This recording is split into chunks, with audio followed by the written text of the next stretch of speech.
Sunday night, I get a call from her letting me know that the client is dead.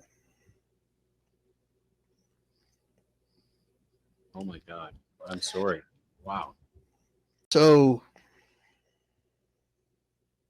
we were vested pretty heavily in this and wanted to figure out what happened. Yes. So I asked to, see the autopsy report and everything like that. And he didn't die. He didn't die normal. There were certain things about that, his passing, that were very, very brutal and very hard.